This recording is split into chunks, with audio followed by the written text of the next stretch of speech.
To new TV Telugu. ఇప్పుడు AP top 10 చూద్దాం. రాష్ట్రంలోనూ కేంద్రంలోనూ ఉన్నది మీ కూటమి ప్రభుత్వమే కనుక శాశ్వతమైన బీసీ కమిషన్ పెట్టే దమ్ము ధైర్యం చంద్రబాబుకు ఉందా? బీసీలో ఉన్న అన్ని కులాలకు చంద్రబాబు ఎన్నికల ముందు హామీలు ఇచ్చాడు, కానీ ఏ ఒక్కటి నెరవేర్చలేదు. మళ్లీ బీసీలు ఓటు బ్యాంకుగా చేయాలనుకుంటున్న చంద్రబాబుకు బీసీలు బుద్ధి చెబుతారు అని మాజీ మంత్రి ఉషశ్రీ చరణ్ అన్నారు. వెన్నుపోటు పార్టీ బీసీలకు 34% రిజర్వేషన్ అనే డ్రామాను ప్రవేశపెట్టింది. ఒక చెల్లని బిల్లును ప్రవేశపెట్టి ఎన్నికల్లో బీసీలు వాడుకోవాలనుకుంటోంది. తాను చెప్పినట్టు ఈ ఎన్నికల్లో 34% రిజర్వేషన్ అమలు చేయలేకపోతే చంద్రబాబు ముఖ్యమంత్రి పదవికి రాజీనామా చేస్తారా అని ఎమ్మెల్సీ రమేష్ యాదవ్ నిలదీశారు. Bollineni R Naidu TTD chairman గా బాధ్యతలు చేపట్టినప్పటి నుంచి టీటీడీలో వరుస అపచారాలు. తాజాగా తిరుమల లడ్డూలో సిల్క్ క్లాత్ ముక్క, వేల కోట్ల రూపాయల ఆదాయం ఉన్న టీటీడీలో భక్తులకు అందించే ప్రసాదంలో నిర్లక్ష్యం. ప్రచారంలో గొప్పలు చెప్పుకోవడం తప్ప భక్తులకు అందించే ప్రసాదంలో నాణ్యత పాటించడం చేతకాని టీటీడీ.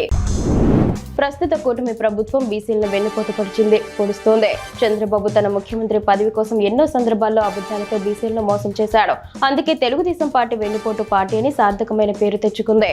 బీసీలకు చంద్రబాబు చేసే మోసాన్ని తెలియజేసే వారిని చైతన్యవంతులను చేయాలన్నదే మా కార్యాచరణ అని మాజీ మంత్రి చెల్లుబోయిన వేణుగోపాల్ పేర్కొన్నారు. బీసీలకు 34% రిజర్వేషన్ ఇస్తానని తీర్మానం చేసి ఆ తీర్మానాన్ని ఇప్పటికే అమలు చేసేసినట్టు ఈ పాలాభిషేకాలు చేయించుకుంటున్న చంద్రబాబుకు సవాల్ చేస్తున్నాం. స్థానిక సంస్థల ఎన్నికల్లో బలహీన వర్గాలకు 34% రిజర్వేషన్ ఇచ్చే దమ్ముందా అని మాజీ మంత్రి జోగి రమేష్ అన్నారు. బీసీలు అంటే బ్యాక్వర్డ్ క్లాసెస్ కాదు, బ్యాక్ బోన్ క్లాసెస్ అన్నారు వైఎస్ జగన్మోహన్ రెడ్డి. చంద్రబాబు అధికారం చేపట్టిన దగ్గర నుంచి బీసీ నాయకులపై కక్ష సాధింపులు, దాడులు జరుపుతోంది అధికార టీడీపీ. ఆనాడు జగన్మోహన్ రెడ్డి స్థానిక ఎన్నికల్లో బీసీలకు రిజర్వేషన్ అంశాన్ని తీసుకొస్తే కోర్టుకు వెళ్లి అడ్డుకున్నది చంద్రబాబే. నేడు అదే చంద్రబాబు బీసీల రిజర్వేషన్ అంటే నమ్మాలా అని మాజీ మంత్రి విడుదల రజని పేర్కొన్నారు. రిజర్వేషన్ పేరుతో బీసీలను ఓటు బ్యాంకుగా వాడుకోవడం మాత్రమే చంద్రబాబు చేస్తున్నాడు. చంద్రబాబు తెచ్చే జీవోలు ఉత్తుత్తి జీవోలే. వాటి వల్ల బీసీలకు ఎలాంటి ప్రయోజనం లేదు. కేంద్రంలో భాగస్వామిగా ఉండి బీసీ రిజర్వేషన్ బిల్లును కేంద్రానికి పంపి చట్టబద్ధత లేకుండా జీవోలు ఇవ్వడం వల్ల ఏం లాభం? ఇది బీసీలను ఏమార్చడమే అని మాజీ ఎంపీ మార్గాని భరత్ అన్నారు. కూటమి ప్రభుత్వం అధికారంలోకి వచ్చినప్పటి నుంచి బీసీ నేతలు అణచివేతే లక్ష్యంగా పనిచేస్తోంది.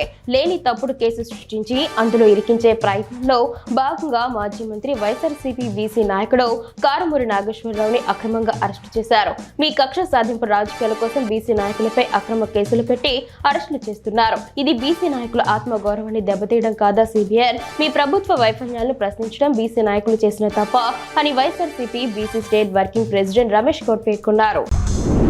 Tadepalli palace care of address గా లిక్కర్ స్కామ్ జరిగిందని మంత్రి కొలుసు పార్థసారథి అన్నారు. అమరావతిలోని ఎన్టీఆర్ భవన్ లో ఆయన మాట్లాడుతూ ఎన్నికల్లో మద్యపాన నిషేధం అని చెప్పి అధికారంలోకి వచ్చాక వేల కోట్ల దోపిడీ కోసమే మద్యం పాలసీని మార్చారు.